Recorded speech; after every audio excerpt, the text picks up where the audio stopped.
السلام عليكم ورحمة الله وبركاته. إن الحمد لله نحمده ونستعينه ونستغفره ونؤمن به ونتوكل عليه ونعوذ بالله من شرور أنفسنا ومن سيئات أعمالنا.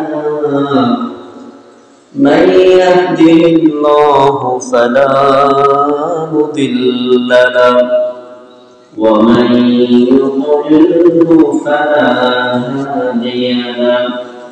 أي ولن تجد له وليا مرشدا.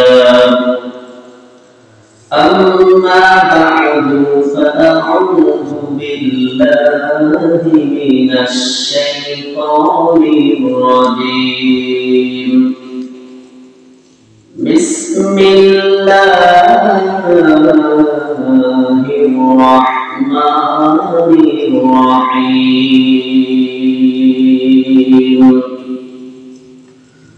وإذ يرفع إبراهيم القواعد من البيت وإسماعيل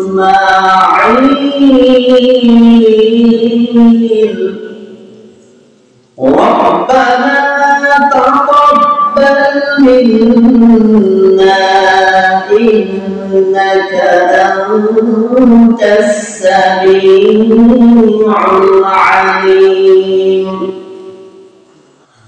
ربنا واجعلنا مسلمين لك ومن ذريتنا أمة مسلمة لك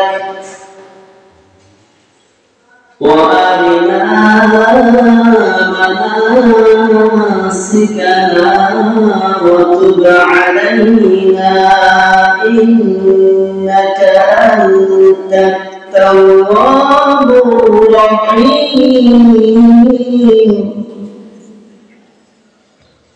ربنا وابعث فيهم رسولا منهم يتلو عليهم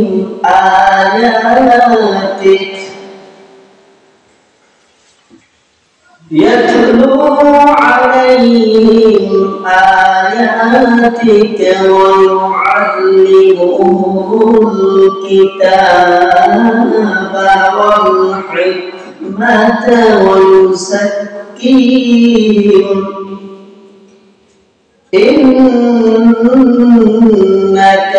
أنت العزيز الحكيم.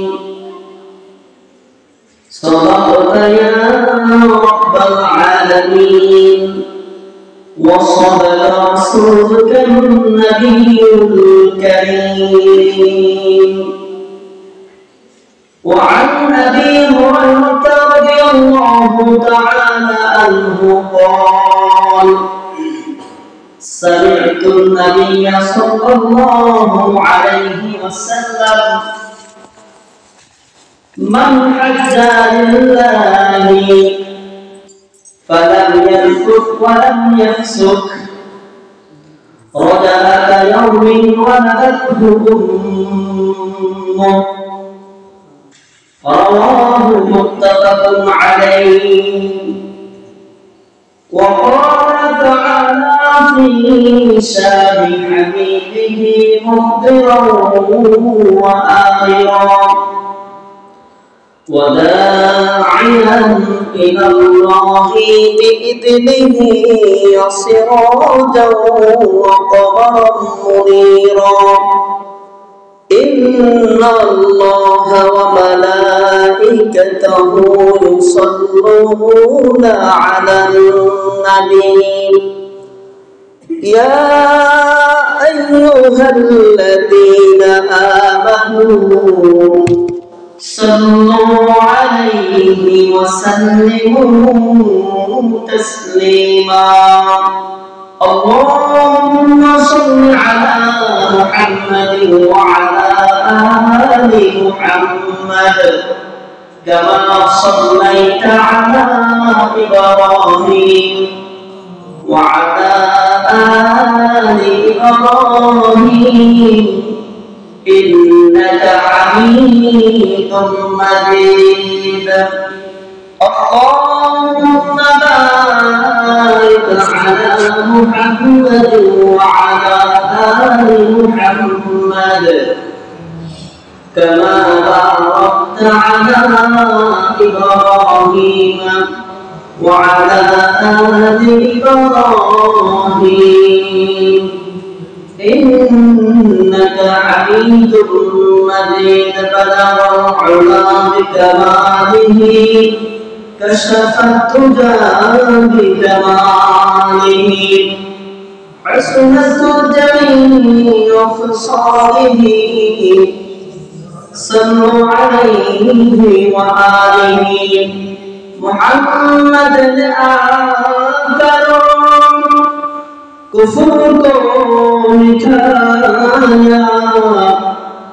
कुफर को मिटाकर सदाकत बताया बलागल उला बिकमालिही कशफत दुजा बिकमालिही हसनत जमीअ खसालिही सल्लु अलैहि व आलिहि अल्हम्दुलिल्लाह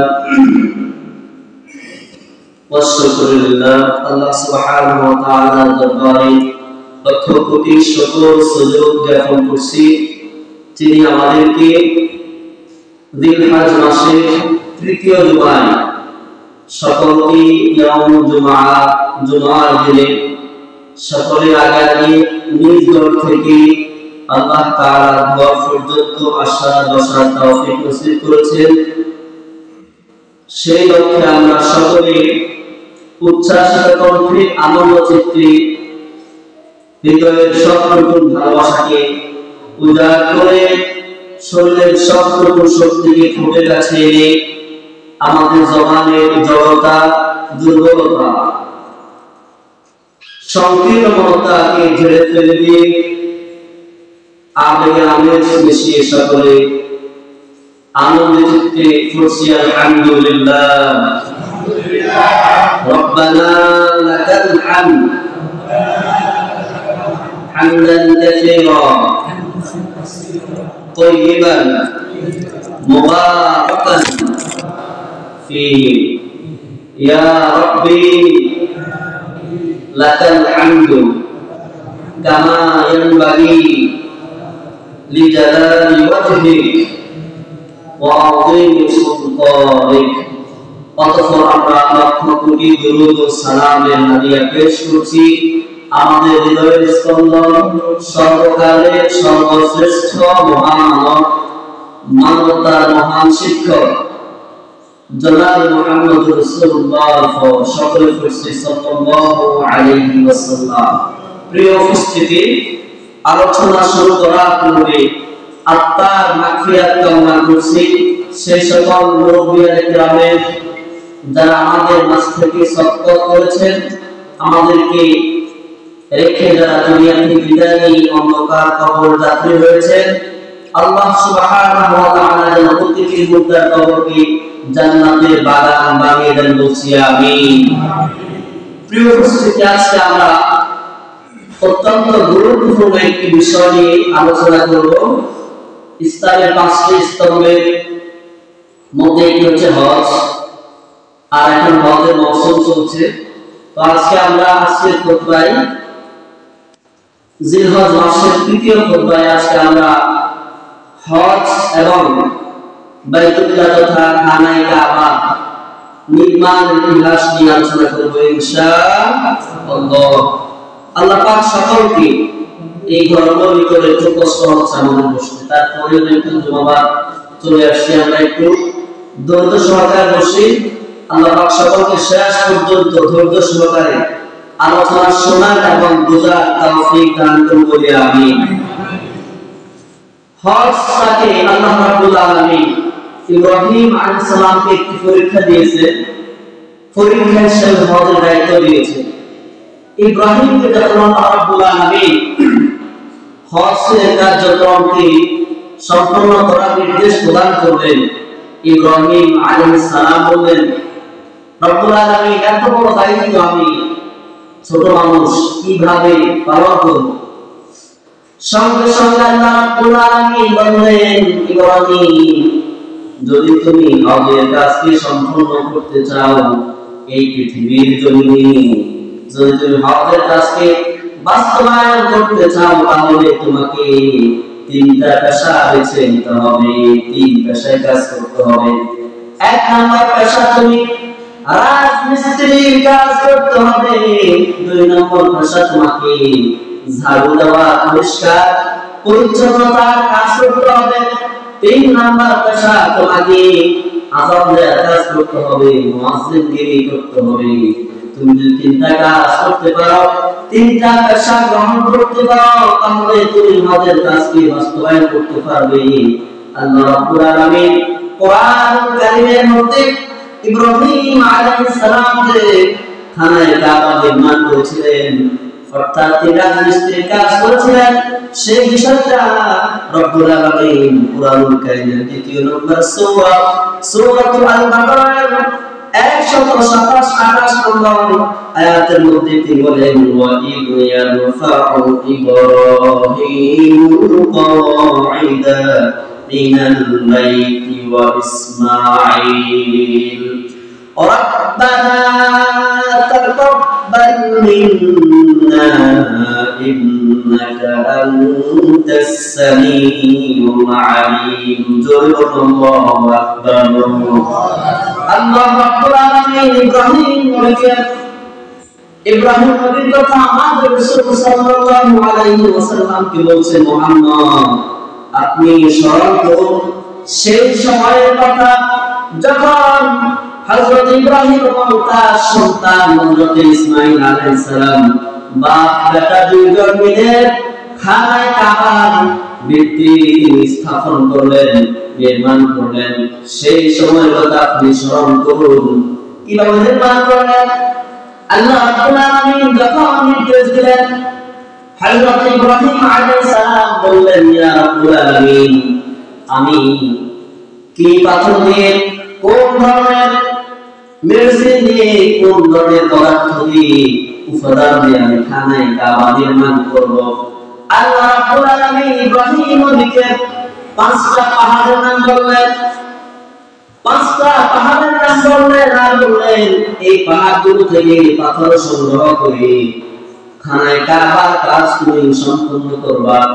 ইব্রাহিম দেখে বললেন, ইয়া বানি তাআলা আমার তো কোনো সৈন্যবাহিনী নাই, আমার তো কোনো সংখ্যা নাই, আমি ওই যে পাহাড় নাম আপনি বলেছেন এক একটা পাহাড় দেশের এক এক প্রান্তে, যদি সেই পাহাড় থেকে পাথরগুলো সংগ্রহ করতে হয় তাহলে কিয়ামত পর্যন্ত পাথর সংগ্রহ করতে হবে, খানায়ে কাবা বানানোর সুযোগ হবে না। আল্লাহ রাব্বুল আলামিন ইব্রাহিম নবী এই প্রশ্নের জবাব বললেন, ইব্রাহিম আমি তো তোমাকে পাথর সংগ্রহ করার দায়িত্ব দেই নাই, আমি তো শুধু তোমাকে পাথর কোন কোন পাহাড়ের পাথর ব্যবহার করবো সেটা বললাম। তুমি একটা উঁচু জায়গার মাঝে দাঁড়িয়ে এলান করে দাও, আমার কুদরতি ক্ষমতার বিনিময়ে আমি কুদরতি ক্ষমতা প্রয়োগ করে দেশের সেই প্রান্ত থেকে তোমার জন্য পাহাড়ের পাথরের ব্যবস্থা করে দিব। সুবহানাল্লাহ। এই আলান শোনার পরে ইব্রাহিম আলাইহিস সালাম পাহাড়ে উঠে এলান করলেন, আর এই আলান শুনে পৃথিবীর সেই বিখ্যাত পাঁচটি পাহাড়ের পাথরগুলো আল্লাহ তাআলা কুদরতি শক্তির বিনিময়ে ইব্রাহিম পয়গম্বরের সামনে এসে হাজির হয়ে গেল। সুবহানাল্লাহ। ইব্রাহিম আলাইহিস সালাম হলেন মিশরী, আর তার সন্তান ইসমাঈল আলাইহিস সালাম হলেন যুগালি। যুগালি আপনারা বুঝেন যে দুই জানা রাজকানি কথা, রাজদের পুরো বংশধরের জায়গা, ঠিক না?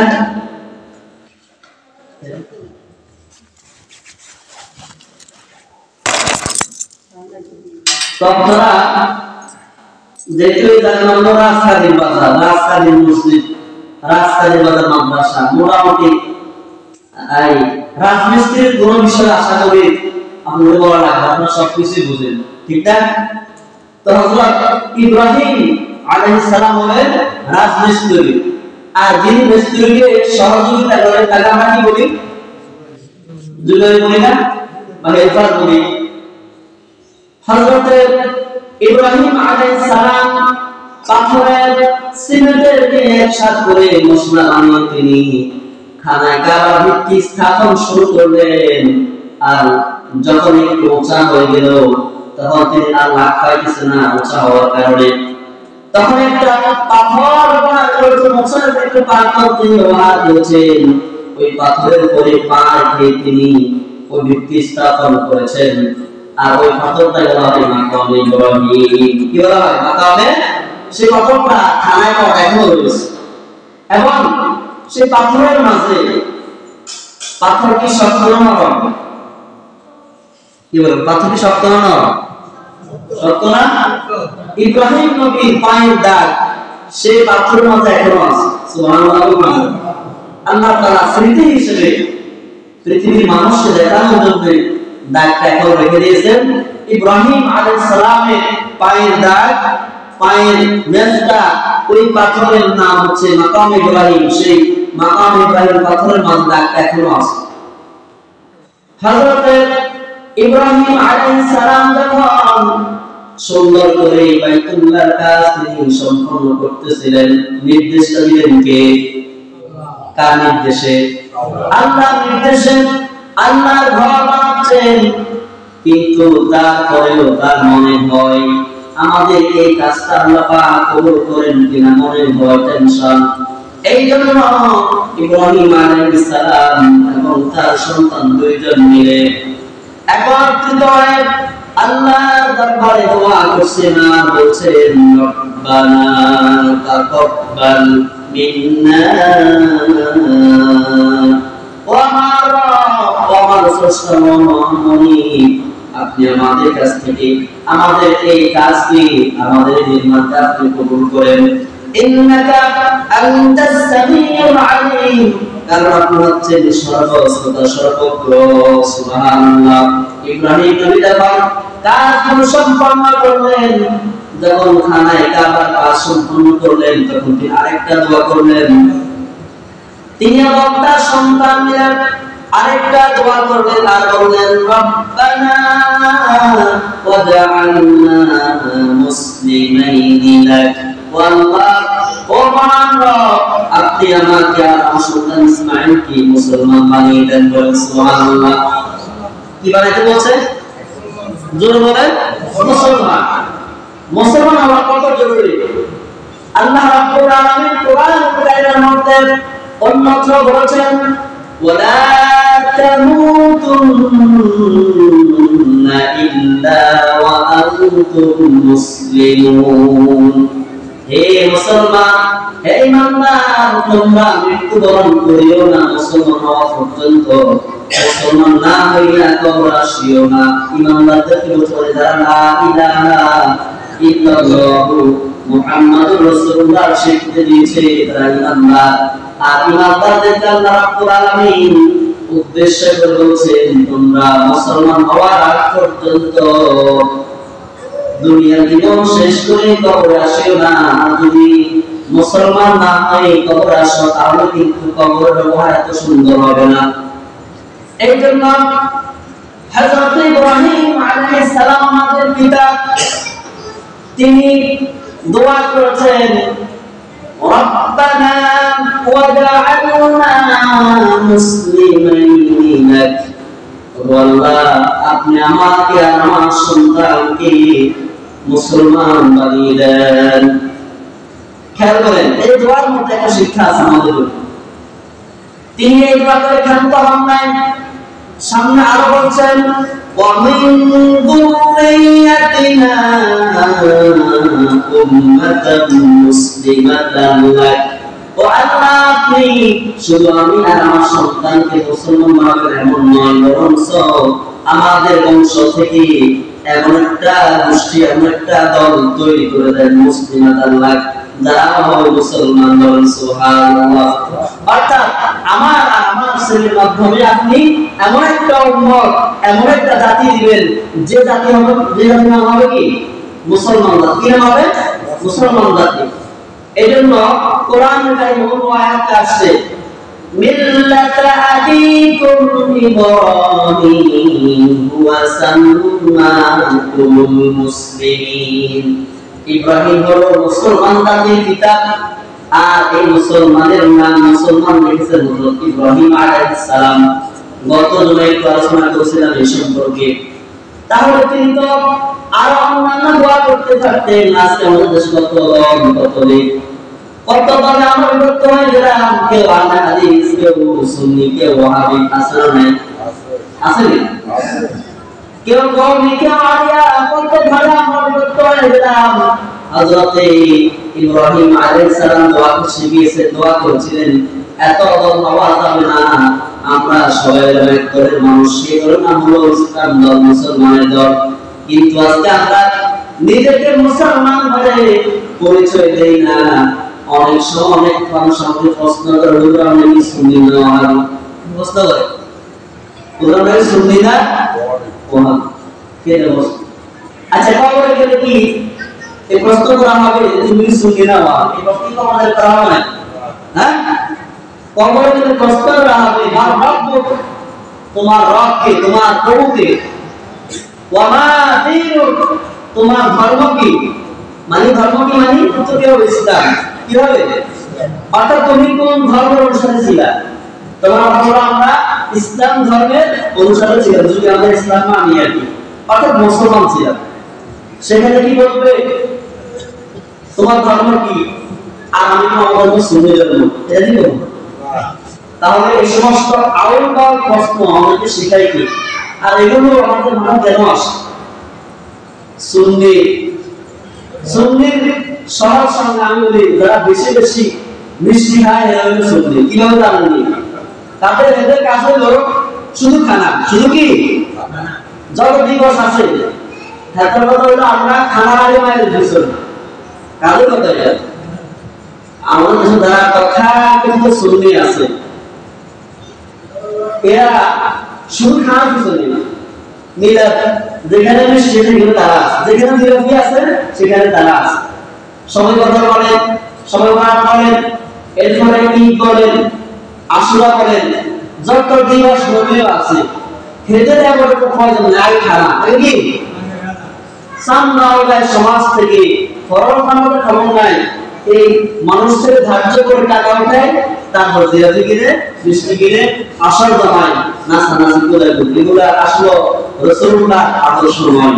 যাই হোক, বলছিলাম আমাদের পরিচয় সুন্নি আর ওয়াহাবি নয়, আমাদের পরিচয় হচ্ছে কি মুসলিম। বলেন কি পরিচয় আমাদের? সবাই বলেন আমাদের পরিচয় হবে কি? আমরা মুসলিম, আমরা মুসলমান।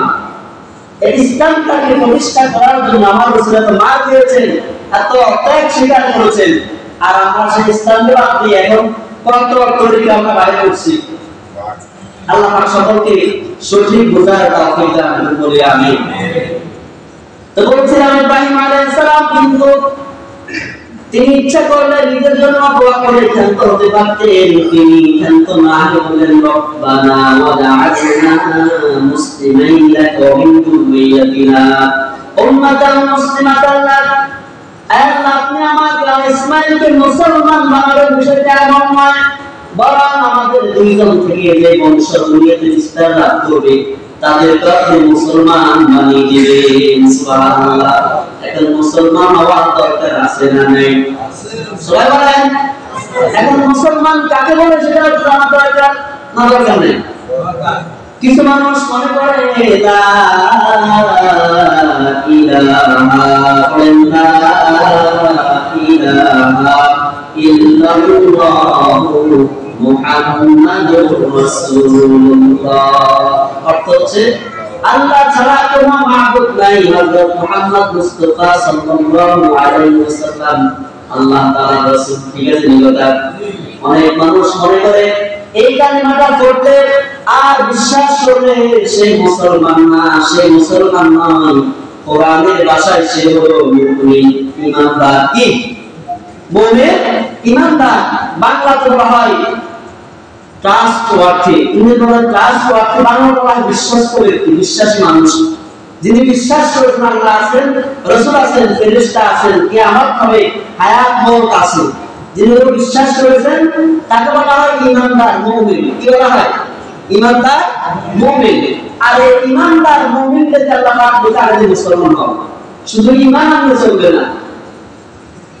ইয়া আইয়ুহাল্লাযীনা আমানু লা তামুতুন্না ইল্লা ওয়া আনতুম মুসলিমুন। তাহলে বুঝে গেছে ঈমান আনার পরেও মুসলমান হতে হলে আরো কিছু কাজ কি আছে, বাকি আছে। কথা বলেন না? ঈমান আনার পরে সে কি মুসলমান হয়েছে? দেখো কি হয়েছে? মুমিন, ঈমানদার। কি হয়েছে? এখন মুসলমান হয় নাই। তাহলে মুসলমানের কি কি রাখবে?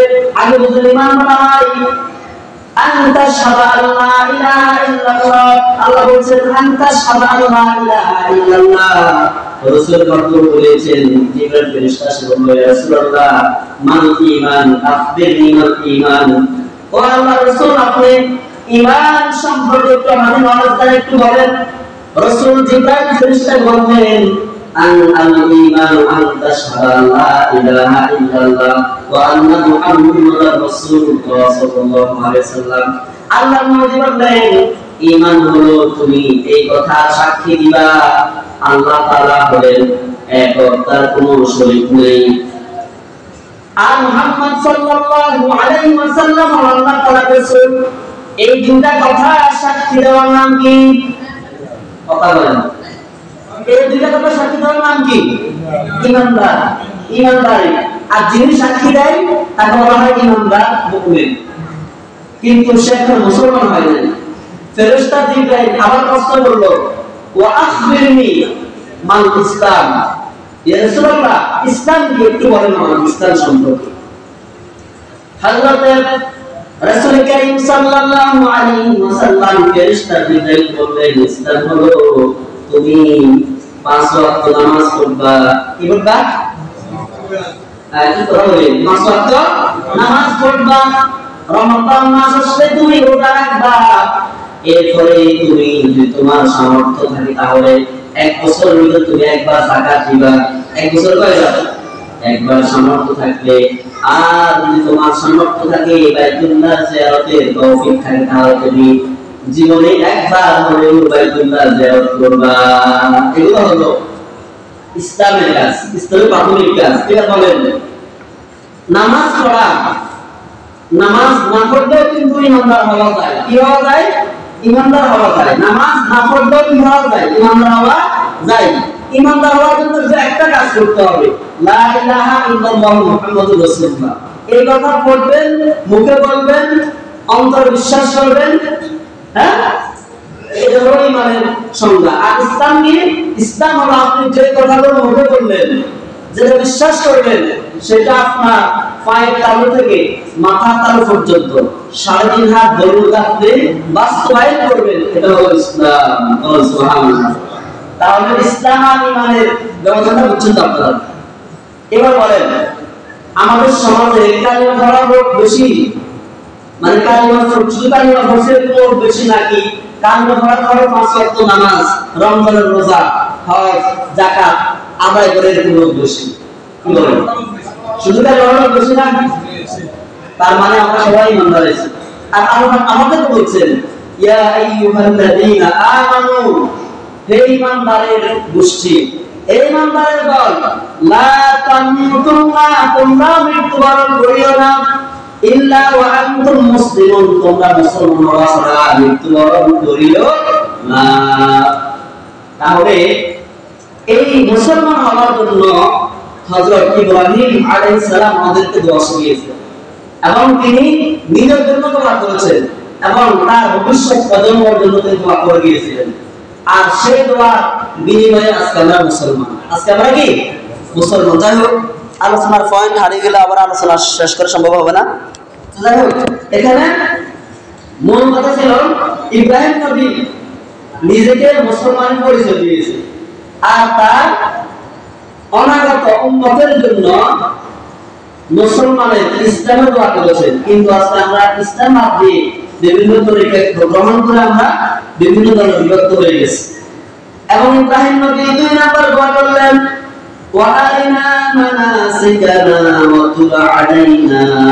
ও আল্লাহ, আপনি আমাদেরকে আমাদের বাপ দাদা দুইজনকে হজের বিধিবিধানগুলো শিক্ষা করে দেন, শিখিয়ে দেন, যাতে করে আমরা দুনিয়ার মধ্যে হজের কাজটা সম্পূর্ণ করতে পারি। অথবা আলাইনা, আর আপনি আমাদের দুইজনের উপরে ইব্রাহিম আর আমার সন্তান ইসমাঈলের উপরে আপনি তাওবা নসিব করেন। ইন্নাকা আনতাত তাওয়াবুর রহিম, নিঃসন্দেহে আপনি ক্ষমাশীল দয়াবান। এবার আসুন, যখন বাইতুল্লাহর কাজ সম্পন্ন হয়ে গেল, ঘরটা কার? কার? এই ঘরটা বানিয়েছে হযরত ইব্রাহিম আলাইহিস সালাম। এই ঘরটাকে একবার নয়, দুইবার নয়, পৃথিবীর শুরু থেকে এই পর্যন্ত মোট 10 বার নির্মাণ করা হয়েছে। কয়বার? 10 বার। একটু তথ্য দিয়ে দেয়, সামনে একটু তথ্য খেয়াল করে শুনুন। এই ঘরটাকে সর্বপ্রথম আল্লাহ রাব্বুল আলামিন হযরত আদম আলাইহিস সালামকে দুনিয়াতে প্রেরণ করার পূর্বে ফেরেশতাদের মাধ্যমে তিনি এই ঘরটাকে তিনি নির্মাণ করেছিলেন। সর্বপ্রথম এই ঘরটা বানিয়েছে ফেরেশতারা হযরত আদমকে দুনিয়াতে পাঠানোর 2000 বছর পূর্বে। কত হাজার? 2000 বছর পূর্বে আল্লাহ পাক ফেরেশতাদের মাধ্যমে এই ঘর বানিয়েছেন বাইতুল্লাহ। সুবহানাল্লাহ। 2 নম্বরে এই ঘরকে সংস্করণ করেছেন, নির্মাণ করেছেন হযরতে আদম আলা নবিয়িনা আলাইহিস সালাতু ওয়াস সালাম, আমাদের সকলের আব্বা, আমাদের সকলের বাবা হযরত আদম আলাইহিস সালাম। 3 নম্বরে এই ঘরটাকে নির্মাণ করেছেন হযরত শীস আলাইহিস সালাম। কোন নবী? হযরত শীস আলাইহিস সালাম। 4 নম্বরে এই ঘরটাকে নির্মাণ করেছেন, যেটা আমি আজকে আলোচনা করব, হযরত ইব্রাহিম এবং তার সন্তান হযরত ইসমাঈল আলাইহিস সালাতু ওয়াস সালাম। 5 নম্বরে এই ঘরটাকে নির্মাণ করেছেন আমালেকা গোত্র, আরবের একটি প্রসিদ্ধ বংশ, একটি গোত্র হচ্ছে আমালেকা গোত্র। তারা এই ঘরটাকে সংস্করণ করেছে। 6 নম্বরে এই খানায় কাবাকে নির্মাণ করেছেন জুরহাম নামক একটা গোত্র, জুরহাম আরবের। 7 নম্বরে এই ঘরটাকে নির্মাণ করেছেন আমাদের প্রিয় রাসূল সাল্লাল্লাহু আলাইহি ওয়াসাল্লামের চতুর্থ দাদা, চতুর্থ পরদাদা, অর্থাৎ দাদার দাদার দাদা কুসাই বিন কিলাব। কি নাম? Qusai bin Kilab. তিনি এই ঘরটাকে নির্মাণ করেছিলেন। 8 নম্বরে এই ঘরটাকে নির্মাণ করেছেন কুরাইশ গোত্র, যে গোত্র থেকে আমাদের রাসূল দুনিয়াতে আসছে। 9 নম্বরে এই ঘরটাকে নির্মাণ করেছে আব্দুল্লাহ বিন জুবাইর রাদিয়াল্লাহু তাআলা আনহু, একজন রাসূলের সাহাবী। 10 নম্বরে এই ঘরটা নির্মাণ করেছে একজন বাদশা হাজ্জাজ বিন ইউসুফ। কি নাম? হাজ্জাজ বিন। এই 10 বার এই ঘরটাকে সংস্করণ করার পর এখন যে অবস্থা আছে এই অবস্থা অবস্থিত হয়েছে। এরপর আর এখানে হাত দেওয়া হয় নাই। অদূর ভবিষ্যতে হয়তো কোন মুসলিম শাসকের মাধ্যমে কোনো কাজ করতে হয়, করা হবে। তো যখন কাজ শেষ হয়, আমাদের দেশে যখন মসজিদের কাজ, ঘরের কাজ যিনি কাজ করেন মিস্ত্রি সাহেব, যার মাধ্যমে কাজগুলো হয়, যে ইঞ্জিনিয়ারের মাধ্যমে, ওনারা একত্রিত হয়ে ঘরওয়ালাকে কাজ বুঝে দেয় না? কি বলেন, দেয়নি? তো দেওয়ার পরে ঘরওয়ালা কি করে? এদের বিলগুলো পরিশোধ করে, নাকি ভুল বলছেন? হযরত ইব্রাহিম আলাইহিস সালাম আর ইসমাঈল আলাইহিস সালাম কাজ যখন শেষ করলেন, এখন আল্লাহ পাকের ঘরওয়ালা হাতে দায়িত্ব দিয়ে বুঝে দিলেন যে আল্লাহ আমরা ঘর বানাইছি, আমরা তো আসলে জীবনে কিছু অর্থ দিলা, এখন আমরা বলতে বানাইছি, যদি গোলটুরি আপনি এত গোলটুরির মাছ করে দিয়ে সান সব ঠিক হয়ে গেছে। সুবহানাল্লাহ বললেন। ইব্রাহিম বললেন, আল্লাহ তাআলা আমরা জীবনে কখনো রাজমিস্ত্রির কাজ করি নাই, প্রথম আপনার নির্দেশে আপনার ঘরের কাজ করলাম। আমাদের কাজের মধ্যে ভুল ভ্রান্তি হতে পারে, কাজের মধ্যে অসঙ্গতি হতে পারে, আপনি ভুল মাফ করে আপনি কবুল করলেন। আল্লাহ বলেন, ইব্রাহিম ঘর দিয়েছো, কাজ তোমার শেষ হয়ে যায় না, কাজ মাত্র শুরু হয়েছে। সুবহানাল্লাহ। ঘর দিয়েছো, কাজ শেষ হয়ে কাজ দিয়ে যাবে। আল্লাহ পাক বললেন, তোমার আরেকটা কাজ আছে। হজের কাজটা 3 ধাপে সম্পূর্ণ হবে। একটা হচ্ছে ঘর নির্মাণ, খানা খাবার নির্মাণ করা শেষ। 2 নম্বর ধাপ হলো এই ঘরটাকে তুমি আর তোমার ছেলে মিলে পরিষ্কার পরিচ্ছন্ন ঝাড়ু দিয়ে পরিষ্কার রাখবা, যাতে করে দূর দূরান্ত থেকে মানুষ আসলে সুন্দরভাবে তাওয়াফ করতে পারে, হজের বিভিন্ন বিধানগুলো আদায় করতে পারে। এই মর্মে আল্লাহ তাআলা আয়াত নাযিল করেছেন,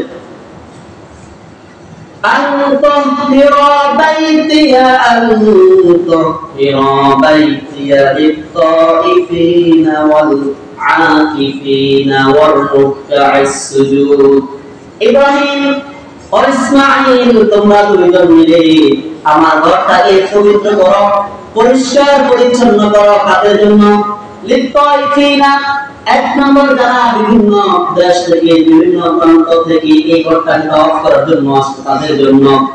ওয়াল আকিফিনা, 2 নম্বর যারা ইতিকাফ করবে এই ঘরের মধ্যে অবস্থান করবে তাদের জন্য ঘরটা পরিষ্কার পরিচ্ছন্ন করো।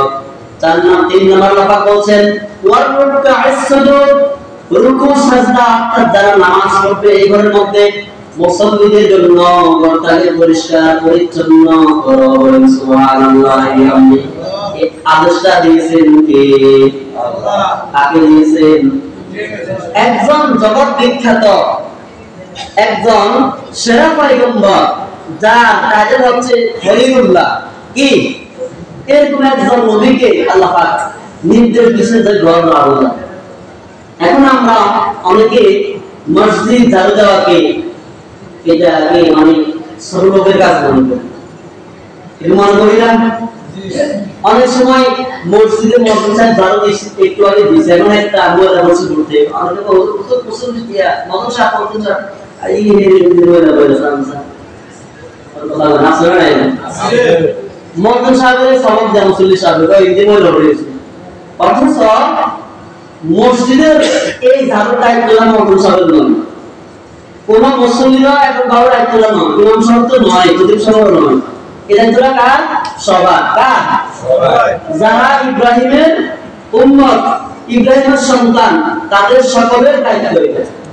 হ্যাঁ, যে মসজিদে নির্ধারিত খাদেম আছে, খাদেম তো আপনারা বুঝেন কি কি খাদেম মানে যে আযান দেন, উনি তো মুয়াজ্জিন সাহেব। খাদেম মানে হচ্ছে যার কাজ হলো মসজিদ সাফাই করবে, মসজিদ পরিষ্কার রাখবে, কোন দায়িত্বগুলো দেখবে, এটা হলো খাদেমের কাজ। যে মসজিদে স্পেশাল খাদেম আছে শুধু সেই মসজিদের জন্য ওই কাজটা নির্ধারিত ব্যক্তির জন্য। যে মসজিদে খাদেম নাই সেই মসজিদের মুয়াজ্জিন সাহেব কি কোনো মুসল্লি বা কমিটির লোক সার্চ করতে পারে যে মুয়াজ্জিন সাহেব আর এই ইমামের নাম দাও দিন নাকি, বরং সব যিনি দেখছে তার উপরে জরুরি, যিনি মনে দেখছে সামনে মসজিদ হলো সে পরিষ্কার করা। এটা আমি করলে আমি সব পাবো, খতিব সাহেব করলে তিনিও পাবেন, ইমাম সাহেব করলে তিনিও, এটা তো তার দায়িত্ব নয়। দায়িত্ব কার? সবাই। দায়িত্ব কার?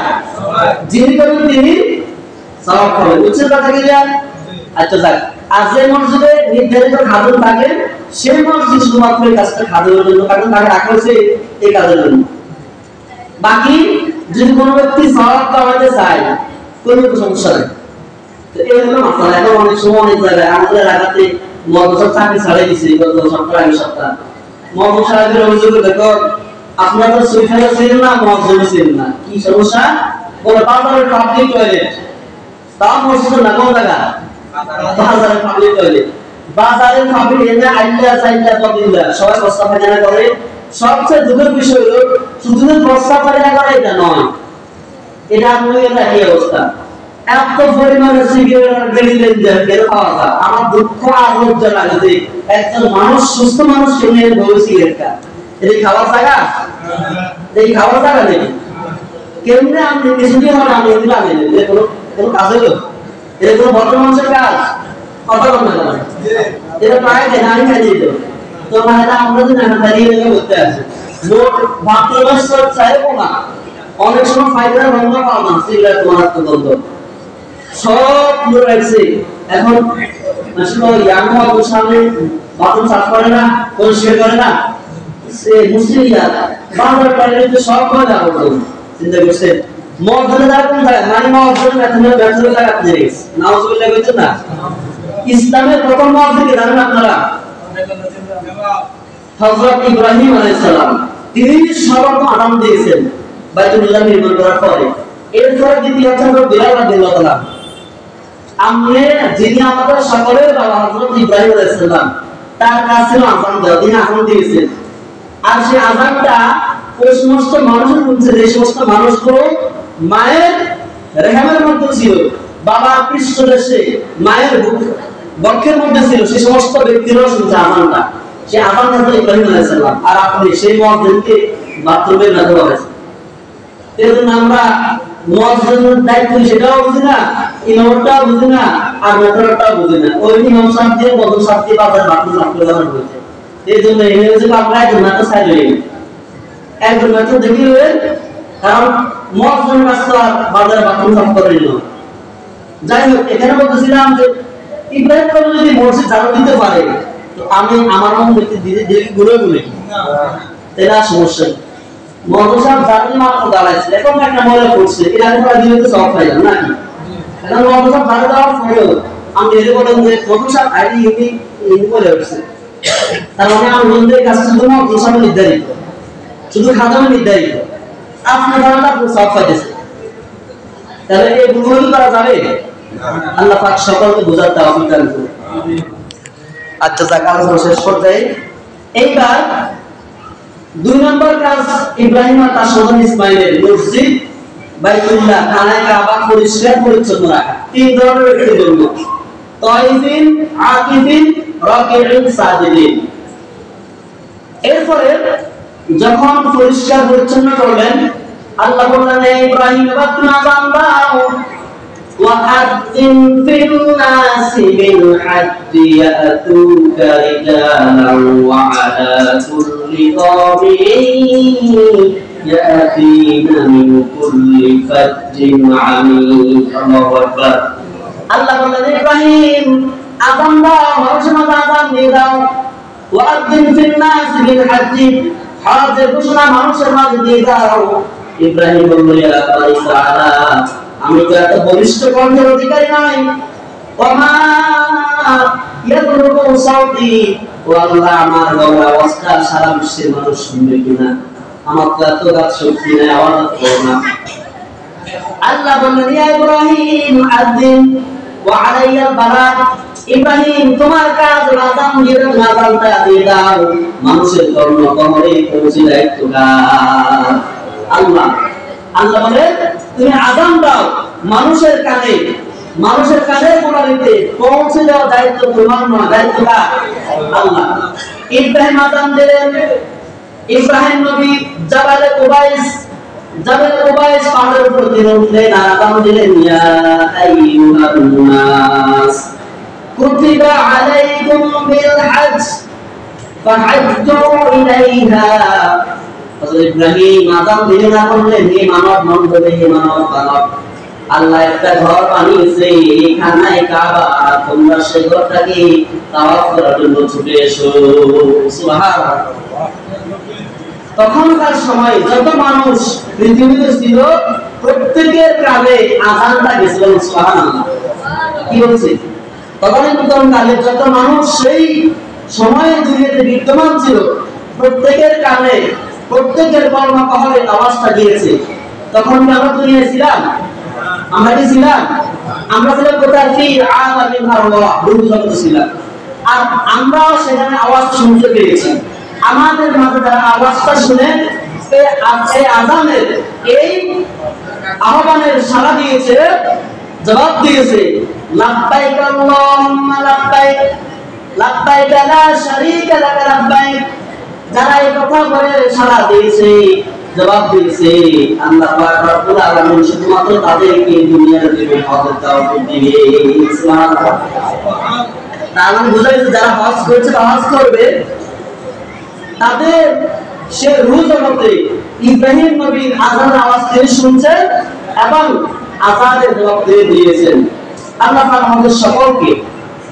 আমাদের সকলকে জীবনে একবার হলেও সোনার মদিনাতুল মুনাওয়ারা মক্কাতুল মুকাররমা জিয়ারত করার, তাওয়াফ করার তৌফিক দান করুন বলি আমিন। আজকের আলোচনা এখানে শেষ। একটি প্রশ্ন আসছিল, প্রশ্নটা একাধিকবার আসছিল আমার কাছে, তো আমি পার্সোনালি আলোচনা না করে জুমার খোদবায় আমরা বলছি এই জন্য যাতে করে এটা আমাকে একজন জিজ্ঞাসা করছে, তো তাকে বললো তো তিনি শুধু নিজে জানবেন, আর জুমাতে এই প্রশ্নের জবাব দিলে 1-150 মানুষ সবাই কি জানবে। তো এই প্রশ্নটা খুব গুরুত্বপূর্ণ, বলতাম দেখি বলতাম আচ্ছা খেয়াল রাখবেন। আবার এটা খুব গুরুত্বপূর্ণ বিষয়। আসলে এগুলো আমাদের দেশ বিশেষ করে গ্রাম অঞ্চলে সচরাচর আলোচনা হয় না। এগুলো আমাদের দোষ না, মানে সাধারণ মানুষের দোষ না। এটা যারা এই জায়গাতে বসে কথা বলে ইমাম খতিব বা ইসলামী আলোচনা, তাদের এই ব্যর্থতা, তাদের দুর্বলতা, এগুলো যদি তারা আলোচনা করতেন তাহলে মানুষ এই সমস্ত বিষয়ে সচেতন হতো। প্রশ্ন হলো যে মসজিদের মাইকটা আযান ছাড়া অন্য কোনো কাজে ব্যবহার করা যাবে কিনা? সহজা বলছে, বুঝছেন কিনা? মসজিদের মাইক আযান ছাড়া অন্য কোনো কাজ ব্যবহার করা যাবে কিনা? বিশেষ করে কোন জিনিস হারিয়ে গেছে সেই অ্যালার্মটা, কিংবা একজন মানুষ মারা গিয়েছে সেই অ্যালার্মটা মসজিদের মাইক দিয়ে করা যাবে কিনা? এই বিষয়ে একটা হাদিস শরীফ, আবু দাউদ শরীফের 473 নম্বর হাদিস। হাদিসটা আমি আবার বলছি, আবু দাউদ শরীফের 473 নম্বর হাদিস।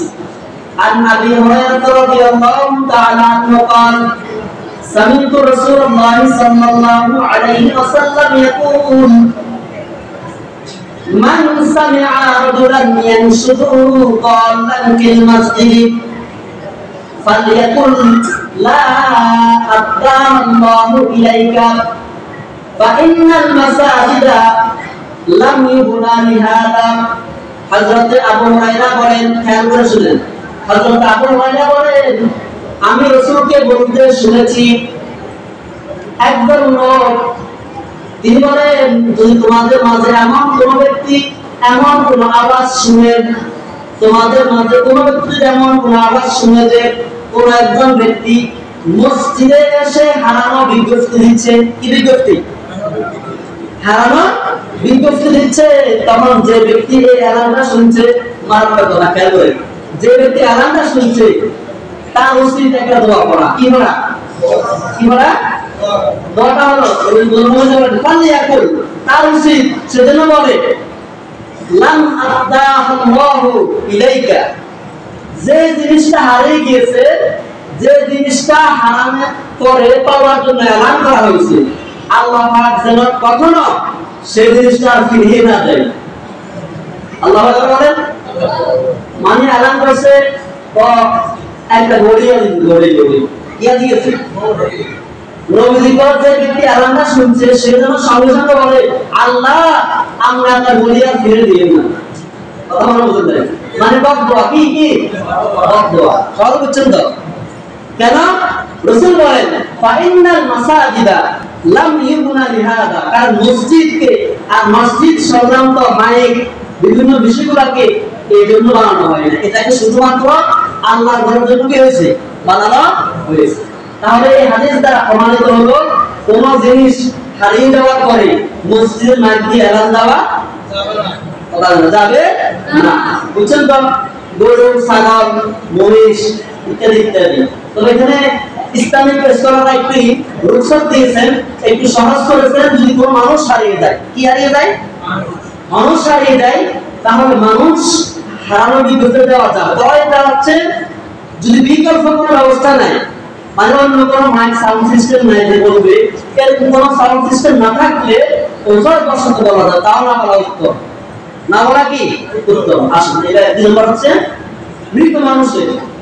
সাধারণত মানুষ যখন মারা যায়, আমার দেশে তো যে মানুষ মারা গেলে অ্যালার্ম করা হয়, কিন্তু সাধারণত সর্ব অবস্থায় মৃত ব্যক্তির অ্যালার্ম করার প্রয়োজন নাই।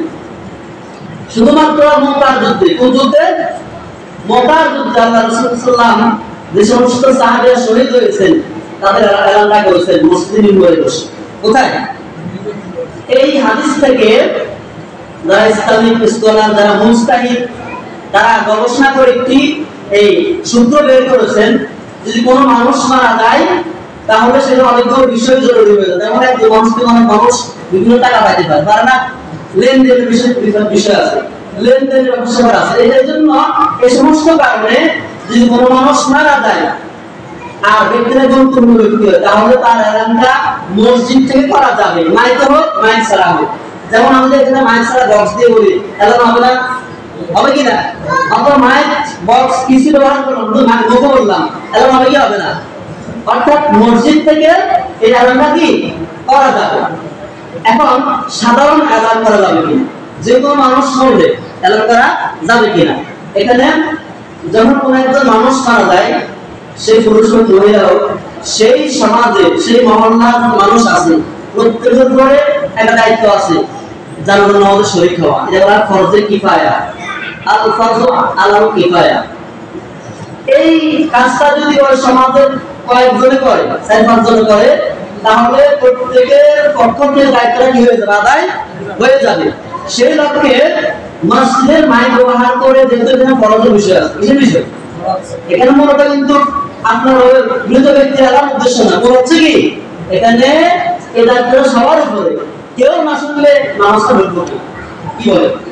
সেজন্য যাতে করে প্রত্যেকের পক্ষ থেকে ফরজটা আদায় হয়, এই উদ্দেশ্যে ওই মৃত ব্যক্তির জানাজার সময় এবং কোন ব্যক্তি মারা গেছে তার নাম বলার জন্য আমরা কি করছি না বলা বললাম না, হ্যাঁ নিঃসন্দেহে কোনো একজন মানুষ মারা গেছে, ওই ব্যক্তির নাম মেনশন করে এখানে শর্ত লাগানো হয়েছে, নামের আগে পিছনে কত অ্যাডজেক্টিভ কত বিশেষণ লাগা, 3 বারের নির্বাচিত চেয়ারম্যান, এগুলো বলা যাবে না।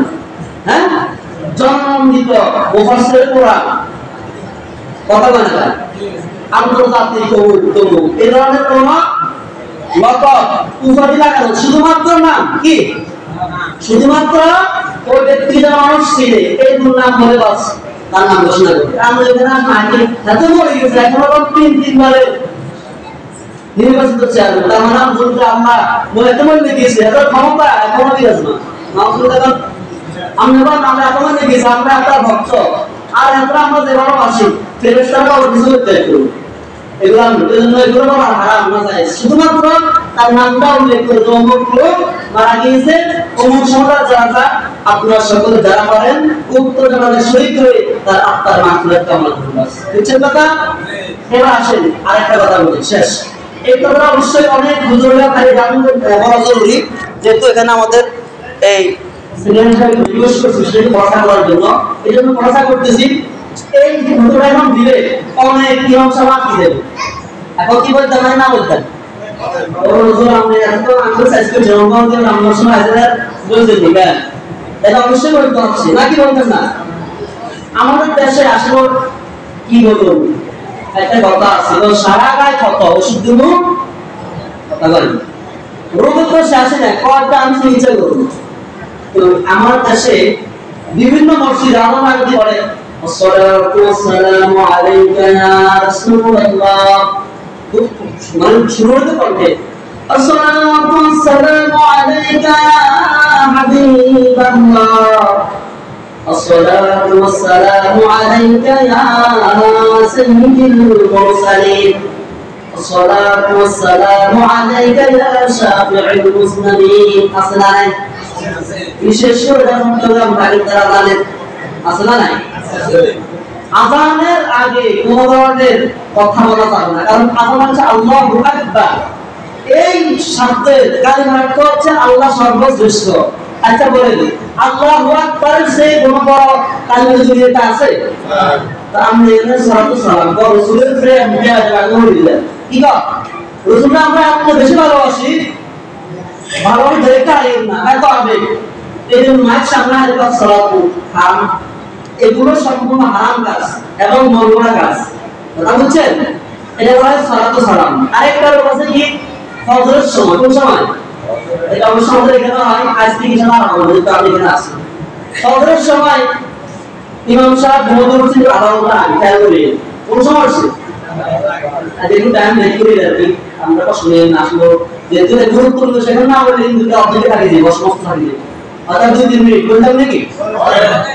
ইমাম সাহেব আধা ঘন্টা ঘুম থেকে উঠে প্রতিষ্ঠা করছে, বাথরুমে গেছে, বাথরুমে ওযু করছে, মেসওয়াক করছে, সমস্ত কার্যক্রম করার পরে বাইরে থেকে মাগরিব সাইবা দিল আলহামদুলিল্লাহিল্লাযী আহইয়ানা বা'দা মা আমাতানা ওয়া ইলাইহি নুশুর আসরা নাই আছে কথা কয় না রাসূল বলেন এই দোয়াটা ঘুম থেকে ওঠার পরে বিছানায় বসে বসে পড়তে আরেকটা আমল আছে ও শয়তান তাকে রাত্রিবেলা গিয়ে দিছে গিয়ে এই আমলটা যখন সে বিছানায় বসে বসে করবে তখন তার গিয়ে রাসূলের দ্বারা আল্লাহু আকবার এবং তার ঘুমের যে একটা ঘুমের তার ইয়া শুনে একটা ভাব পায়া ঘুমে চোখের মধ্যে যে আমি কাটতে হয়ে যাব আবার ঘুমে আসতে শুয়ে গেলাম স্যার আপনি যখন আগে জায়গা পড়ে গেলেন বুঝবেন চোখ বুঝতে তখন অটোমেটিক্যালি ঘুমটা চলে যাবে এটা তো অর্থ কম সময় ঘুম থেকে ওঠার পরে বিছানায় বসি ইমাম সাহেব আধা ঘন্টা আগে সব কাজটা শেষ করে মাইকের দোয়া দাও এটা কি মাইকের দোয়া নেই কথা বলেন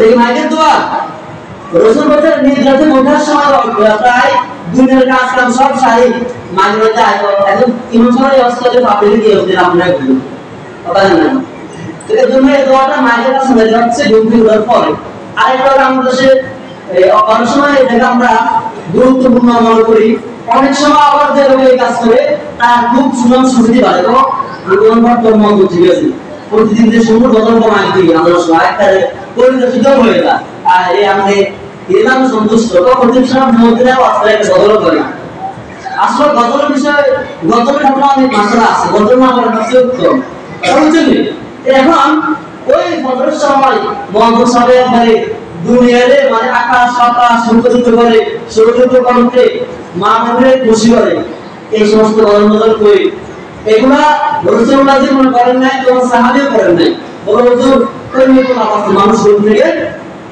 কথা না যে বুঝে গিয়া উঠলেও এই তরিকা রাসূলুল্লাহ তরিকা নয় এই জন্য এই কাজটা করা ঠিক হবে আপনি যদি এত বেশি সওয়াব কামাতে মন চায় আমরা এবার সময় এই নামাজের সময় ওঠেন কথা বুঝুন নাই মায়ের দিন এবার সময় বন্ধ দেখে মানুষ এই জন্য আযানের আগে কোন প্রকারের শব্দ কালেমা দোয়া কিছু কি কথা বলে না আমরা তো মায়ের কাজ জয় করি এই কাজ জরুরি করি আমার হাতে কি আছে এটা জানা আমার জন্য দেন আমি এটা বলতেছি এই কোরআনের আলো কথা বলতেছে এবং আসা আলো কথা বলতেছে তাহলে আযানের আগে কোন ধরনের শব্দ কোন ধরনের গজল দোয়া দরুদ মাঝে বলা যাবে না আযানের পরে আছে আযানের পরে দরুদ পড়া সুন্নাত দোয়া পড়া সুন্নাত কোন সময় আযানের পরে এই জন্য আমরা যদি আযান দিবেন ফজরের সময় আমার নির্দেশনা থাকবে যে আযানের পূর্বে